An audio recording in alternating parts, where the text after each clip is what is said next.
ଏହି ଡକୁମେଣ୍ଟ ନଥିଲେ ହରାଇବେ ଜମି। ପାଖରେ ଏହି ଡକୁମେଣ୍ଟ ନଥିଲେ ହରାଇ ପାରନ୍ତି ଜମି। ଜମିଟିଏ କିଣି ଏହାକୁ କେବଳ ପଞ୍ଜୀକରଣ କରିଦେଲେ ଏହା ଆପଣଙ୍କ ମାଲିକାନାରେ ଆସିଯାଏ, ତେବେ ଏହା ଭାବିବା ସମ୍ପୂର୍ଣ୍ଣ ଭାବେ ଭୁଲ। ଅନେକ ସମୟରେ ଆମେ ଶୁଣିବାକୁ ପାଇଥାଉ ଯେ ଗୋଟିଏ ଜମିକୁ ଏକାଧିକ ଥର ଏକାଧିକ ଲୋକଙ୍କୁ ବିକ୍ରି କରାଯାଇଛି।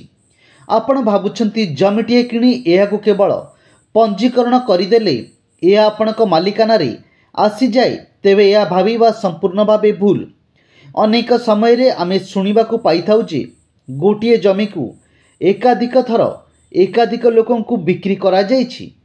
ଜମି କିଣା ନିୟମକୁ ନେଇ ଅନେକ ଅବଗତ ନଥିବାରୁ ଏହି ସମସ୍ୟା ଉପୁଜିଥାଏ।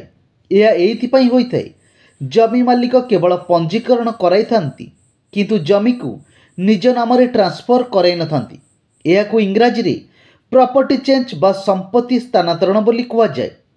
ଫଳରେ ବିକ୍ରେତା ଜମି ବାବଦରେ କିଛି ଋଣ ନେଇ ଛଦ୍ମନାମରେ ଅନ୍ୟକୁ ବିକ୍ରି କରିଥାନ୍ତି। ଆମେ ଜାଣିବା ଉଚିତ ଯେ ପଞ୍ଜୀକରଣ ବା ରେଜିଷ୍ଟ୍ରେସନ କରାଇଦେଲେ କେବଳ ଆମେ ହିଁ ଜମିର ଜଣେ ମାଲିକ ହୋଇପାରିନଥାଉ। ଏହା କେବଳ ସମ୍ପତ୍ତି ସ୍ଥାନାନ୍ତରର ଏକ ପ୍ରାଥମିକ ଦସ୍ତାବିଜ। ଏହି ଦସ୍ତାବିଜ ଆଧାରରେ ଜମି ମାଲିକଙ୍କ ନାମରେ ଯେଉଁ ସମ୍ପତ୍ତି ସ୍ଥାନାନ୍ତରଣ ପ୍ରକ୍ରିୟା ହୁଏ ତାହାକୁ ପ୍ରପର୍ଟି ଚେଞ୍ଜ ବୋଲି କୁହାଯାଏ। ତେଣୁ ଆପଣ ଯେତେବେଳେ କୌଣସି ଘର କିମ୍ବା ଜମି କିଣୁଛନ୍ତି ସେତେବେଳେ କେବଳ ପଞ୍ଜୀକରଣ କରି ଛାଡ଼ି ଦିଅନ୍ତୁ ନାହିଁ, ଏହାପରେ ତୁରନ୍ତ ପ୍ରପର୍ଟି ଚେଞ୍ଜ ମଧ୍ୟ କରାଇ ନିଅନ୍ତୁ। ଏହାଦ୍ୱାରା ଆପଣଙ୍କୁ ଆପଣଙ୍କ ସମ୍ପତ୍ତିର ପୁରା ମାଲିକାନା ମିଳିପାରିବ। ପଞ୍ଜୀକରଣ କରିବା ପରେ ଯଦି ଆପଣ ନୋମିନେସନ୍ ଫାଇଲ୍ କରୁଛନ୍ତି ଓ ଏହା ରିଜେକ୍ଟ ହେଉଛି, ତେବେ ସମ୍ପୃକ୍ତ ସମ୍ପତ୍ତିର ସମ୍ପୂର୍ଣ୍ଣ ଅଧିକାର ବିକ୍ରେତାଙ୍କ ପାଖରେ ହିଁ ରହିଥାଏ। ପ୍ରପର୍ଟି ଚେଞ୍ଜ ବେଳେ ଆପଣଙ୍କ ନାମ ଆଧିକାରିକ ଭାବରେ ଜମି ପଟ୍ଟାରେ ଆପଣଙ୍କ ନାମ ଲେଖାଯାଇଥାଏ। ଜମି କିଣିବା ବେଳେ ଆଡମିଶନ ରିଜେକ୍ସନ ହୋଇଥିବା ଆବଶ୍ୟକ। ଏହାର ଅର୍ଥ ଜମି ବିକ୍ରେତାଙ୍କ ନାମ ପଟ୍ଟାରୁ ହଟାଇବା।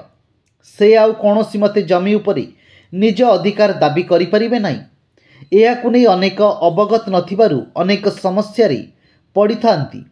ରେଜିଷ୍ଟ୍ରେସନ ପରେ ସବୁଠାରୁ ଗୁରୁତ୍ୱପୂର୍ଣ୍ଣ କାମ ହେଲା ପରିବର୍ତ୍ତନ କରିବା। ଏହାର ମାନେ ହେଲା ସରକାର କାଗଜପତ୍ରରେ ଜମିର ନାମ ପରିବର୍ତ୍ତନ କରିବା। ଏହା ବିନା ଆପଣ କେବେ ବି ପୂର୍ଣ୍ଣ ଅଧିକାର ଉକ୍ତ ଜମି ଉପରେ ପାଇପାରିବେ ନାହିଁ ଏବଂ ଭବିଷ୍ୟତରେ ଜମି ବିକ୍ରି କରିପାରିବେ ନାହିଁ। ଏହା ସହ ଜମି କର ରସିଦ ଏବଂ ପୋଜେସନ୍ ଲେଟର ଅକ୍ୟୁପେନ୍ସି ପେପର ଆବଶ୍ୟକ। ଯଦି ଆପଣ ଚାହାନ୍ତିନି ଭବିଷ୍ୟତରେ କିଛି ଆଇନଗତ ଅସୁବିଧା ନ ହେଉ, ତାହେଲେ ଏହି ସମସ୍ତ କାଗଜପତ୍ର ନିହାତି ରହିଥିବେ ଏବଂ ସମସ୍ତେ ସମୟ ଏହାକୁ ଅପଡେଟ୍ କରାନ୍ତୁ।